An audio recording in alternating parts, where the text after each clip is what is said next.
welcome to another episode in a series of Impact. And we talk here about impact, the lives we are living, how we were impacted by whether it's our friends, family, teachers. And today I have a special guest with us, a man who has been in security from ever since I know him. From high school days, he's always in security, and that's where he is serving, and he's served in both the private and public sector. And I just want to introduce you to Mr. Garth Gray. Good day, sir. Good day to you. It's a pleasure to have you. I mean, I have seen you from my high school days. You have been in the cadets and you have gone up to captain. I've always referred to you as captain. And you are now, you know, one of the leading security experts in the country and the Caribbean. Tell us a bit about yourself for somebody who doesn't know Garth. Well, I'm from Westmoreland. I attended Manning School from 1985 to 1992. And as you mentioned before, I spent time in the cadets. I spent my entire 7 years at Manning's in the cadet unit. I actually did the officer selection board for the Jamaica Defense Force. While in high school, I was successful. And less than a week after graduating from sixth form, I was in military uniform in the JDF training depot in Newcastle, where I underwent my basic military training, after which I spent a year in the UK at the Royal Military Academy, Sandhurst, where I was commissioned as a second lieutenant in the Jamaica Defense Force. I spent just about 9 years in the regular force and an additional 4 years with the National Reserves. During that time, I would have done numerous courses, both locally and overseas. And I also spent a lot of my time in training and instruction of every level within the JDF, from recruit training to training the instructors who train recruits, all the way up to training officers, both potential officers who went on to do their basic training overseas, as I had done at Sandhurst, as well as reserve officers who would have done their entire officer training locally. Since 2005, I have been with the Guardsman Group. I started as a branch manager for Guardsman Armoured in Montego Bay. And now 17 years later, I am director of operations for the Guardsman Group. So basically you are the man that keeps the country going and keeps the country secure. I certainly try my best. Well, I want to, as you said, you have been throughout your high school days, you were into the cadets and you went straight into the army. What influenced you from such a young age? I found that as a child growing up, I had an affinity to structure. I did not like negotiating. I preferred if I was given instructions, if I was not in charge, and I'll go and do what I need to do. But if I'm in charge, I give instructions and I expect that the instructions will be carried out. And I found that the cadet lend itself to that kind of a lifestyle, and the military as well. There is a strong hierarchy, there's a structure of leadership, and when you are not in charge, you take instructions, and when you're in charge, you give instructions. Now, that is not to say that you do not have the ability to apply yourself, solve problems, and get involved, influence decisions that are made. But certainly, as far as negotiating is concerned, and back answering and back and forth, I do not have that nature, that temperament. Interestingly, just last week, I had a conversation with the owner of the Guardsman Group, the Honorable Kenneth Benjamin, and he reminded me of how much I maintain a regimental posture, even though I left the JDF almost 20 years ago.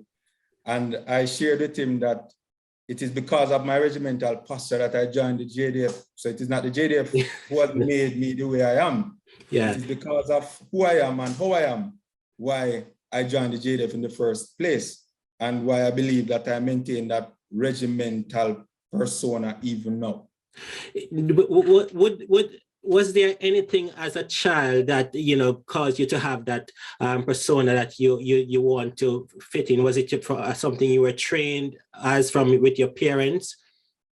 No, I have a number of siblings, and for the most part, I think this is something that just grew in me without necessarily external influence, because my other siblings have taken their own paths, and we all shared and enjoyed the same childhood, the same parents, the same household, the same socialization and upbringing.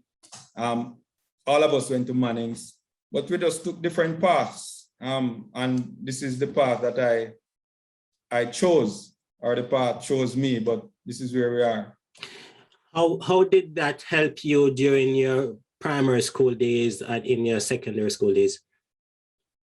How did what help me? How did the part of being, you know, being regimented, doing what you're told, following instructions, and, you know, in the cadet, how did that help you throughout your studies and your schooling? Well, the academic side of schooling is only a portion, as you would know, of your evolution as a human being.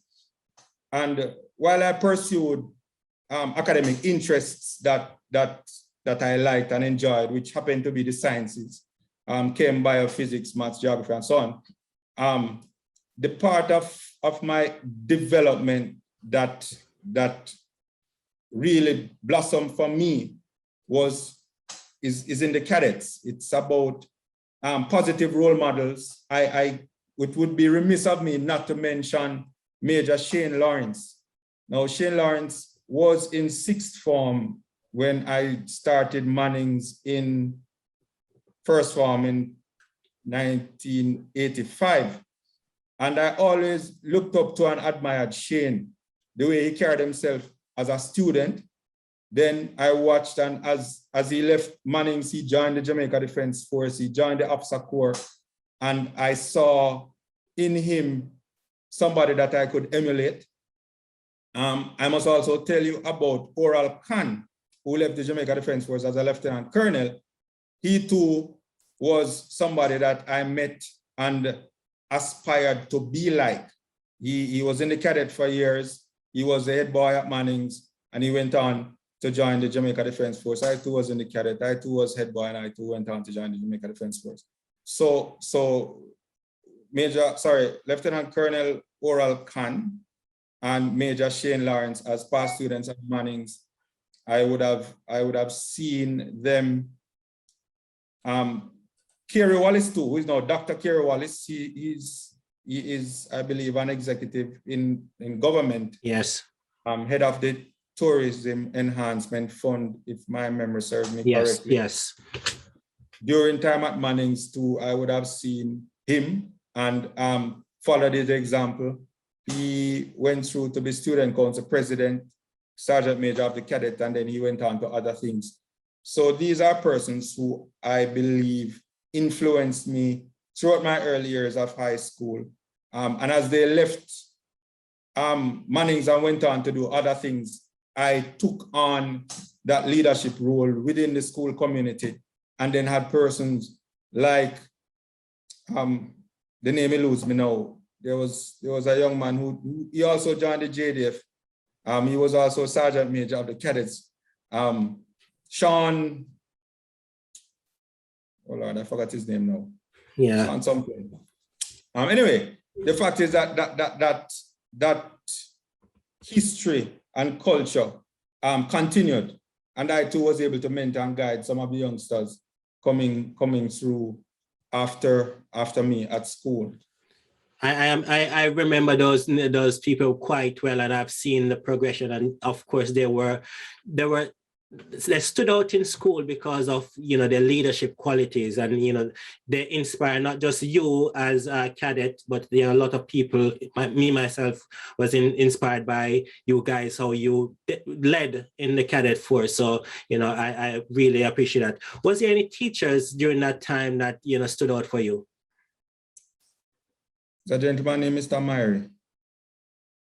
Mr. Myrie was a physical education teacher. I'm not sure what else he taught, but I always remembered Mr. Myrie for his humility, for his diligence, for his measured approach to whatever he was doing and the way he interacted, the way he postured. And interestingly enough, I shared with you that I joined the reserves after I left the regular force. Yeah. Mr. Myrie ended up being a private soldier under my command. Really? When I was a captain. Yes, he chose to join the reserve as well. Yeah. And even when he was a private in the ranks and I was a captain, the level of respect I had for him never diminished. Yeah. And I always treated him with that level of respect because he too influenced my life and the direction that I went. Even though at the time he didn't join the military, actually joined before him. Joined the regular force before him, but he did join the reserve. I understand now that he's somewhere in the Eastern Caribbean or something, but he, Mr. Myrie, was an example that was positive. Yeah. Positive in my life. What the cadet also did for me was it surrounded me with like-minded people. We were, as is said now by the current the current Commissioner of Police and former Chief of Staff of the JDF, Major General Anthony Anderson. He says that the police force is now a force for good. I like and I can relate to that. While I was in the cadet at Mannings, moving through the ranks, I was always surrounded by positive influences. And my peer pressure came from a good place. Yeah. So I was never mixed up in wrongdoing because I always had good people around me and I saw the cadet as a force for good. And we could always be called upon by the school administration to deal with disciplinary issues within the student community. Yeah. To deal with whatever crisis they had on the school compound during school life. The cadets were always there to get involved and to help. Is this something that is still happening in the school system, you think? It is. It is. It is. The cadet has changed. The structure of the cadet corps has changed, but it is still very vibrant, still very active, and still contributing greatly to the life of young people right across the Caribbean. And you are still involved with that? I'm not directly involved at this time. There's too many things going on. Okay, okay. Now, we can't go on without talking about the impact your parents had on you growing up as a child. Tell us about that. I will tell you this, and I think I said it recently too, that you're going to hate your parents at some point in your life, either when you're young or when you're old. And I truly believe that. My parents were, funny enough, they were not very strict parents. My mother was a school teacher, principal. So in my early years, from I was about 2.5 years old, I attended schools where my mother taught. She was a primary school teacher, preparatory school teacher, and so on. And so we were always there. Us as kids, all of her children would attend the school that she taught at. Yeah. And so there was always that shadow in the background of, you know, even if you were not in her class. Yeah. Yeah, you know, we're gonna tell your mother. Tell your mother, you know, that kind of a thing. So there was always that level of respect. I would never call it fear. Yeah. But respect for her mother. And she was more animated, she was more articulate, she was more involved with grooming us and holding us accountable as young people coming up. And of course, the father's persona was always there as the disciplinarian, and you know, we would never want her to tell our dad of any of our atrocities. But at the same time, he was very patient, he was very loving. I can't recall ever being beaten by my father, but my mother would give us a slap or two. But just the respect that we had for our dad, yeah, that regard and awe that we had for him, you know, and the fact that my parents, they have been together and they are still together now. Yeah. Happily married. I can tell you that there are a lot of people who are married. I don't know about the number of persons who are happily married. I can tell you, my parents have been happily married. They have now gone almost 50 years. You're 49 right now. Good. And they are still going strong. So we have that example from a family unit perspective, which we still have as an example today. Yeah. When all of the siblings have gone off, we all have our own families, but we always have that anchor. We always have that term of reference. This is what, in our mind, the ideal family unit should be, and they have been there for us like that. During my teenage years, I would say that is where my parents' influence on me was most significant, but at the same time was most difficult for me. Yeah. As a young person. And again, I repeat this phrase, that is the time in my life when I knew everything. Right? And that is the time in my life when my parents would remind me that there's so much more than I could possibly perceive. Right. But still, at that time, I knew everything. I must juxtapose my own upbringing, particularly through high school, with a friend of mine who is now deceased, Aaron Stewart. He was a close friend of mine in high school. We were in the cadets together, best friends right throughout high school. And when I joined Guardsman, I was fortunate enough to be able to bring him onto the Guardsman team, and he worked with us as well. So I must, bring this distinction that Aaron's family had a business. Yeah. They had a bakery. My parents had a wholesale. But on the weekends, I was encouraged, didn't have much of a choice, encouraged to work in the business, to understand responsibility. I had animals at home. I had dogs at home that I had to feed. I had a cow in the yard. Interestingly, my father had a farm with, I don't know, dozens of cows, but he had a cow in the yard. Just one. Just one. And we would have to ensure that the cow is fed, ensure that the cow gets water. And if my dad comes home at 10 o'clock at night, he would check in with us. Did we feed the cow? Did the cow get water? And if the answer is no, you have to do it. You have to go out there in the dark and do it. Right? And of course, at that time, we hated him. Yeah. However, no, I believe I'm reaping the benefit of the diligence that kind of socialization would have instilled in me. So I don't need anybody to walk behind me and check in on me on the things that I need to get done, right? I know what I need to do, and whether or not anybody is watching or whether or not anybody is holding me accountable, I will go ahead and do them to the best. Because in the back of my mind, I've been socialized that way. I know what I need to go and do, so I'm going to go and do it. I don't need anybody to be walking behind me to get anything done. It has created a level of independence. And again, professionalism in whatever it is that I'm pursuing, to do it with excellence, if not perfection. So you got that training, you were being trained in a certain way, but you didn't even realize that. And now you're reaping the benefit. Definitely. And I know you loved car as a young man. Do you still enjoy cars that much? Yes, but I don't drive fast anymore. But I still love cars. I do have a couple of classics. Ford Escort, which was my first car. I still have a Ford Escort now. And I have a couple of minis as well.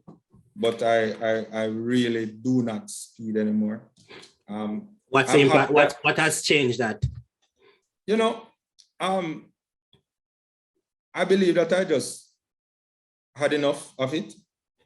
I remember, there's this guy from Manning's. He bought the last fast car that I had. A guy named Beyond Car DC from Deans Valley.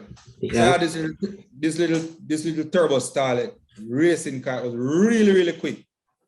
And I used to drive it to and from work. And I don't know where DC saw the car, and DC came and he insisted that he must buy this car. And I sold it to him. I quoted a figure. He came, he paid me. He took the car, and I had to beg a drive to get home. But having sold that car, so there was no drama, no incident, or no epiphany or anything. Right. I just I bought a pickup after that. And then from the pickup, I transitioned to SUVs. But I always had my little classics around me. They're not necessarily very fast. And even if they can go fast, I don't drive them fast. I think I just have had enough. I still have all my digits working. I still, I didn't kill off anybody or anything like that. And it was time. Time to settle down and just enjoy life. And put away childish things, right? Now, I must tell you this though. Sorry, yeah, I must tell you this. That I believe that it is embedded in the genes of boys to be thrill seekers. And whatever means you have available to you at any point in time during your youth and juvenile years, you are going to do it, right? So it so happened that I had the privilege of was involved in cars. There are people who is skateboard. There are some who is motorbikes. You know, there are those who do all kinds of crazy things, surfing and so on, right? To get that thrill, it is, I believe it is in us. And if we can get through it and mature past it, I believe that we'll be okay, right? There are a few of us who don't seem to grow up, and so we continue with it for the most part. And what you're seeing now with the youngsters on motorcycles, because that seems to be the in thing right now. Yeah. Right, where there are these people are doing crazy stunts and killing themselves. You know, I remember a friend of mine reminding me that if I drive like hell, I will surely get there. You know, or if I drive like lightning, I'll crash like thunder. You know, and I remember these things and I'm guided by them. And I believe that if it is that we get past these things, we can, you know, be safer in our endeavors. So what I'd suggest for parents is channel that energy that your little kids or little boys have in the safest way that you can, but allow them to seek some thrills, right? Because if you don't facilitate it, they are going to find some other way which may be detrimental to them. And you'll end up regretting it. My father actually taught us to drive at very early, from 8, 9 years old. You know, he would teach us. We were behind the steering wheel in his lap until we started driving by ourselves and so on. And he encouraged some degree of speeding, controlled environment. He was in the vehicle and he encouraged it. But he was also quick to say, if I'm not around, don't do it. And I actually took that guidance from him.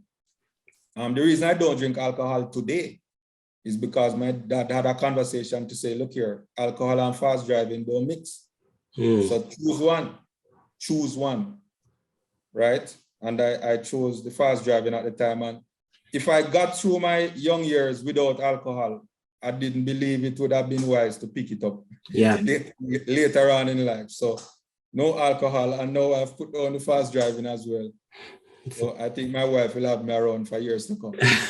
I'm sure she would want that too, for sure. Now, you talk about your dad, the training and that the things he have taught you at a young age. Have you used these as a parent yourself to develop these in your children? Definitely. I have a 12-year-old, Alexander, and I guide him. And I have to remember to be patient, because I don't believe any two children are exactly the same. Yeah. So one might take a little bit more talking than another. And my own experience being that regimental, take instructions, give instructions type person is not the person who Alexander is. So he's not so willing to take the instructions. He's not a rude child by any stretch. He's very mannerly. But he wants to negotiate the position, you know, so you will have the conversation. And I now have to rein myself in and not be the sergeant major type, bullet type to say, do this because I said so. Yeah. You know, at 12 years old, I have to try and understand that the questions about why is not challenging my authority, is genuinely asking why. Because that's the only way that the youngsters will become independent, be able to think for themselves, to be able to understand and handle themselves when we're not around to give them the instruction, right? So we have to just remember that they are little people, and they need to understand what's happening for themselves so that they can be independent. So that is the approach I'm taking. It's interesting you mentioned it, because my wife's dad was also in the army, and she always talk about how dad was like, he's a sergeant major. If he says a certain time, that's where he's going to go, and they grew up with that mentality because that's how dad grew them up, and it's something that they had to adjust to as parents themselves. So I understand that you have to shift, and you're right, no two children are the same. They all are different. So what is the one thing you think that you have taken from your mom? Her frankness. She will tell you as it is, respectfully. Yeah. But she's going to tell you. She's not going to be a hypocrite or tell you something just because that's what she thinks you want to hear. She's going to tell you as it is. And it is for you to absorb that feedback and to do with it what you will. As you are in the security business, and you have seen children, the way how children are today with technology and with different lifestyle, different from how we grew up as children. What impact do you think this technology have had on our children, and how can we make a difference to them? All right, I believe that technology is a double-edged sword.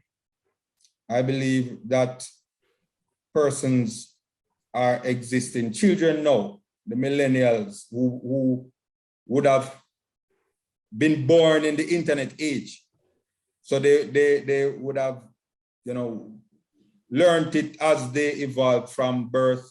Smartphones have been around, internet has been around, applications, Facebook and the like have been around. But what it has done, it has diminished the influence that parents have over their children. And I think that is concerning. While I believe that children need to have an appreciation of what is going on in the world, I also believe that parents should and have a responsibility to guide their children and what the internet and access to information of all sorts, positive, negative, and neutral, has done is expose children to so many things that young minds may not be mature enough to appreciate and to contextualize, right? And so they will see things and demand that that's what they want, or that's what they want to do, or these are the things that they want to pursue, not appreciating context and relevance and timing and so on. What I've found in the security industry is that the people of today, the young professionals or the young persons who are joining the work world are less rugged, they are less robust, they are less capable of handling physical discomfort and stress. Because largely they never really, run up and down outside and fell down and bruise off the knee and go and, go to the river and catch shrimp or whatever, crayfish, pick mangoes from the neighbor's yard and that kind of thing. They don't have that outdoor experience, that collective community experience, that growing up, learning to lose, playing with your friends and interacting with human beings on a social level. That doesn't exist anymore. Children grow up in their bedrooms, on their tablets, on their phones, and they spend hours and hours and hours interacting with people who they don't even know, or playing video games and so on. And this social media that lends itself to instant gratification and people wanting you know, to see how many likes they get when they post an image or a comment, or how many friend requests they have and so on. And I believe that it makes for a more frail character. Yeah. Right? The people are not robust, they are not strong, they are not rugged, they are not resilient as they used to be. And so the things that you would expect based on our own socialization and upbringing from a youngster, this is a different creature. Yeah. I believe that the way to handle that in the first instance is to manage the screen time that your children have. Yeah. You know, yes, they want to go and play whatever they want to play, but you should also have structured social time. Now, granted, COVID would have impacted the ability of people in a community or in communities to interact as they used to. Yeah. Social distancing remains very necessary in the fight against the spread of COVID. However, as we become vaccinated and as we understand the virus more, we are able to operate within the new normal, as they say. Yeah. Right? And I believe that interacting with other people is a critical element of evolution, socialization, and personal growth and development. Playing sports and games and, you know, going on excursions and doing things without smartphones and tablets and so on, can help to build relationships and build the capacity to have relationships with real people. Yeah. And so that's my perspective: managing screen time, encouraging social interaction and physical activity in order to develop those sides of your children, the physical healthy side, the robustness, and even building their resistance to regular common bacteria and germs, right? The truth is that vaccines are expose you to a harmless version of a virus so that you can build up immunity to it. Similarly, there are things that we would do out in the physical space, out in the yard, running up and down barefooted, climbing trees, jumping around on bicycles and so on. Picking fruits and eating them without washing them, even though your parents will tell you, wash your hands first. But just by exposing yourself to these routine virus and bacteria that are all around us, it strengthens our resistance and our resilience to overcome. You're so right. You said so many things, but the question I ask is, how do we get our parents, and in your line of security, I would assume you also look at internet security and cyber security. How do we get parents to be more involved in that and, you know, teach them about those things? All right, so I'm not a cyber security expert. Yeah. I'm more on the physical security side. Nonetheless, the principles remain the same. Managing exposure. Now, the Broadcasting Commission is doing a fantastic job of promoting the safe use of technology, social media, and devices in advertisements, on the television and radio and so on. But it requires parents to act on these. So the advertisements will go around and tell you that the different classification of PG-13, meaning PG-13, and whatever other classification of broadcast material is out there. Also, you would have been encouraged to manage your social media account of your children. Check and see what they are doing. All the devices allow you, and all the different platforms allow you to check the search history of your children to see what websites they are going on. You can block websites that are not fit for the age of your child, but it may require more expertise than I would be able to share. Suffice it to say that all devices allow for you to manage age-appropriate information and data, websites, etc., but it requires you to be interested and to care. If you're interested and if you care, the information is available for you. The guidance is available for you. I can tell you that for my own son, his mother routinely reviews the accounts that he's on, reviews the chat groups that he's in to ensure that they are approved chat groups Yeah. Right? Of his classmates or his friends in his community, but not including strangers and persons from across the world that you don't know these people are. We also educate our kids about predators, child predators, sexual predators, and so on, and the fact that they will present themselves as your peers and then exploit your children, pull information out of the children by what is called grooming and social engineering to convince them that they are trustworthy and that they are friends and that they mean you well.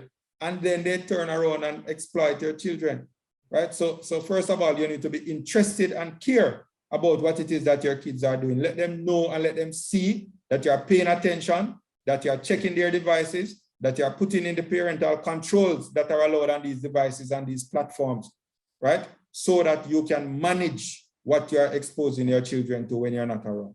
So it's important to have those conversations with your children. Of course. Now, we are talking to Captain Garth Gray, security expert and Director of Operation for the Guardsman Group of Company.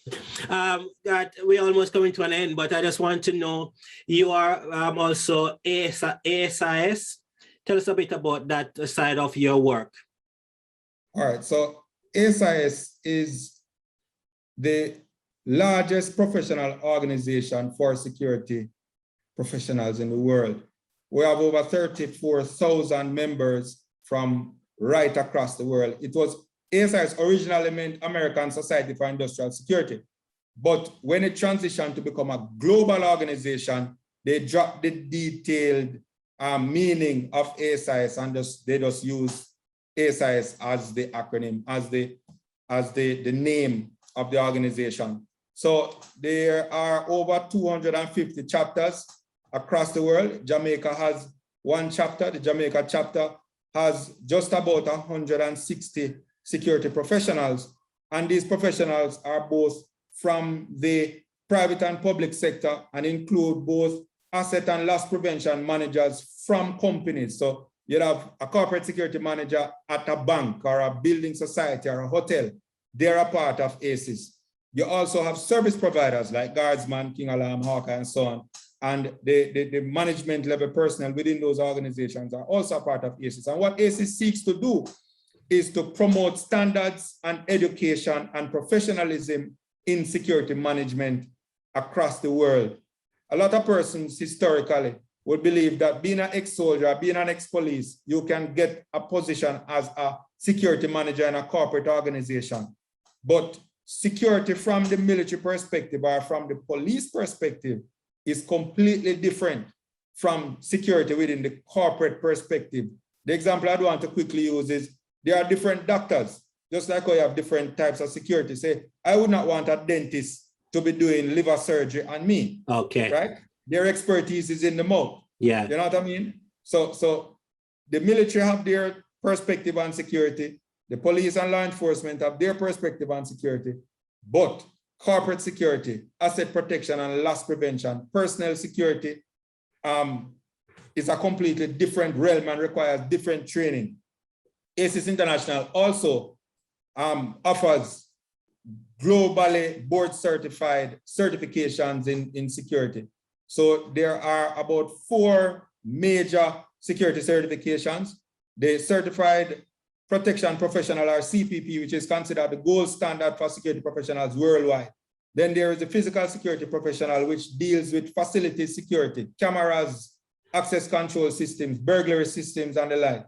And then there is a Professional Certified Investigator, which is specializing in interview, interrogation, investigations, and so on. And then the Associate Protection Professional, which is a base or entry-level certification, which really gives a person coming out of the military, coming out of the police, a fundamental understanding of risk management within the corporate or business world and transitions them or helps to transition them from the crime prevention kind of security or the military kind of geopolitical security to corporate. So that's what ASIS is about. Okay, and you have a huge job on your hand. I just want to, before we go, to think about Garth as what do you do for downtime and how do you have time with your family? in such a busy schedule? One of the critical things about my family is that we spend time at the beach, we spend time together. We love Portland, we love Negril, we love St. Anne, we love St. Mary.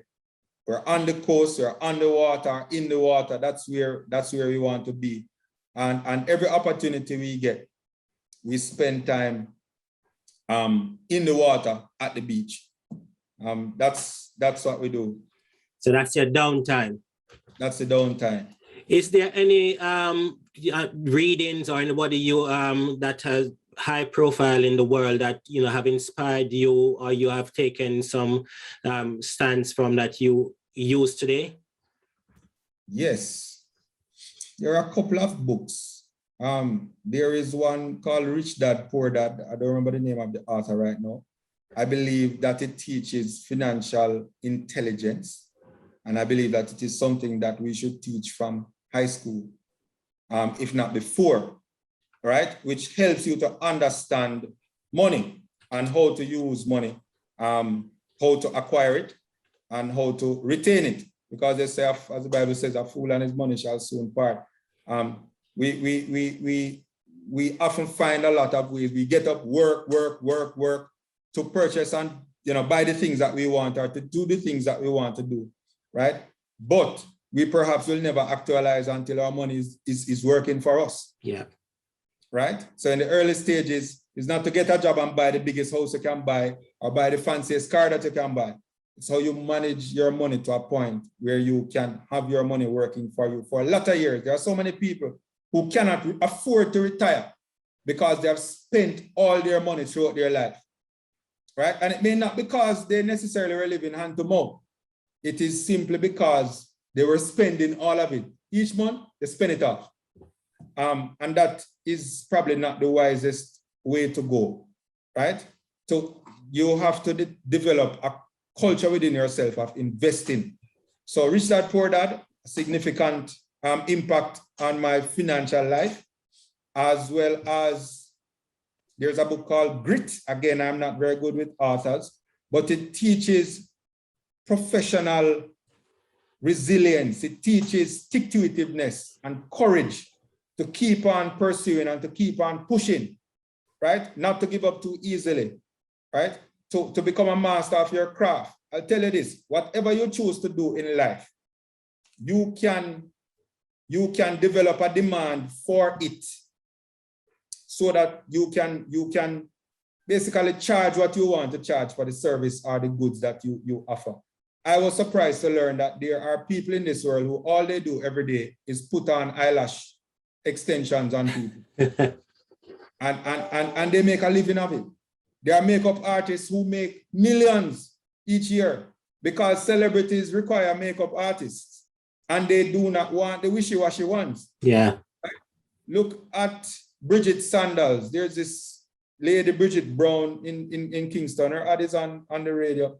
She builds sandals. She makes footwear, sandals. And each of her sandals is several $100 US. And it's just sandals, but they are made so well. Yeah. I just share this to say that whatever it is that you have a calling for, you should pursue it with confidence, and there will be a demand for it if you are at the top of your game. And what do you have to do to be at the top of your game? Grit, work hard. Work hard. Yes. And I know you mentioned Rich Dad, Poor Dad. Have you, what from that book have you practiced that you can say, have worked for you? I'll tell you this. In 2013, I read that book. And the book spoke about whether or not owning a house was owning an asset or a liability. And I realized that owning a house was actually a liability. I had a house in Montego Bay, and I sold it in 2013. And I used the proceeds from that sale to start a supermarket. The supermarket is up and running in Sablamar now. In another couple of days, it will have been in operation for 8 years. Mm. So I actually sold my house and started a supermarket business because of Rich Dad, Poor Dad. And that business can now pay for the things that I want to do. Whereas I used to have to find money to pay the mortgage, find money to pay the rent, find money to pay the light bill, to maintain the house, to maintain the yard, etc. Money is coming out of my pocket, putting into that house every month. And once I sold that house, money is coming into my pocket from the same value in the supermarket. So money is now coming from the business into my pocket, and that business is making money, whether or not I am there, whether I'm in my bed or on the beach somewhere. Supermarket is up and running Sunday to Sunday, generating a revenue. And so that is how I have used Rich Dad Poor Dad in my life, and it is bearing fruit. That's a powerful example of how, you know, the impact of just reading that one book had changed your perspective on life, and you're reaping the benefits of that. So we're coming to the end, Garth, and you say you love to be on the beach. I know you're a man of music. What's your music? 1980s rhythm and blues and soul. I remember the first audio cassette and tape deck that my mother purchased for me and my brothers and sister too in about 1983. And at the time, people like Peebo Bryson were around, and Regina Bell and so on. Patti LaBelle as well, Anita Baker, those artists. And now I find comfort in listening to music from that era. First audio cassette I had was a mixtape with those artists on it, and I still go back to that place for comfort now. I also love Barry Salmon music as well. He's fantastic. There's something about those music that you will never lose. We'll never lose listening to them. What about movies? What you watch? I just watched No Time to Die, James Bond. I like James Bond a lot. I would have watched all his movies. But I'm also, interestingly, I spend a lot of time on TV. When I'm not watching movies, I'm watching the Discovery Channel and this new find, a channel called Curiosity Channel. The Curiosity Channel, it's just documentary after documentary after documentary, 24 hours a day. And I find that I will binge watch the Curiosity Channel. It covers nature, it covers science, it covers all sorts. Information, a lot of information. Watching something that you can learn from and you continue to educate yourself on. Definitely. What about food? I love food, can I tell you? I love food. If I were to say what type of food, I go right across the spectrum from traditional Jamaican curry goat, and I used to enjoy oxtail. I stopped eating beef, so I stopped eating oxtail, just from a healthy lifestyle perspective. Really into seafood and fish and so on. I have to temper myself. I used to enjoy a lot of pastas and so on, but again, from a healthy perspective, when you pass 40 going to 50, you have to kind of manage these things. I also love dessert foods, pastries, pies and cakes and so on. But again, not too sweet, not too often. But I really, really enjoy my mother's cooking. And you still go back to mommy's cooking all the time? Not to say that my wife is not an excellent cook. We all understand that. Yeah, mommy's cooking. There's something about mother's cooking that will always be in our heart. Definitely. Now, what's next for Garth? Next 10 years, where will Garth be? Next 10 years, I'll be retired. Next 10 years, I will be retired. And if the opportunity presents itself, which we create our opportunities, I'd want to do some world travel. But that's where I see myself 10 years from now. Whatever investments I'm putting in now should be turning around and supporting me and my family by then. We're putting in, these are the earning years, as they say. So we're doing our best. We're not squandering it. Whatever it is that we're doing, as little as it may be, we're setting aside and investing so that we can have it working for us in our later years. And God, just want to say, if somebody, a child or adult listening to you and what advice would they give them about the impact that they're making or that is being made on their lives? What is the last thing you would say to them? I remember hearing Mr. Meyer from Mannings, speak about the fact that he wasn't aware of the impact that he had on my life. He wasn't aware of it. And I'm going to say that you, as I'm speaking to myself as well, I am not aware of the impact that I'm having on the life of the young, impressionable minds coming up. And therefore, I don't want to suggest to us that we live a life that can be an example for the young ones who we don't even realize are watching, whether they are our own children, the children of our neighbors and friends, our family members. We need to live our life in such a way that even though we do not realize that they are watching. And you can either make a positive or negative impact on them based on the way you live your life. And so for the sake of the future generation, I would want to ask us to be mindful of our behavior, especially in public, but all the time, because you just never know when the little ones are watching and they're going to mimic and emulate what they see in you in later years. Captain Garth Gray, I want to thank you very much for your words of wisdom, of encouragement, and sharing life with us. Just want to say thank you very much, sir, for joining us on this impact. Thank you so much. Really appreciate it. And good luck with your project. Thank you. Remember, lives are influenced by living. So as Captain said, make sure we are leaving a lasting impact on all who are watching us. Until then, see you soon. Bye.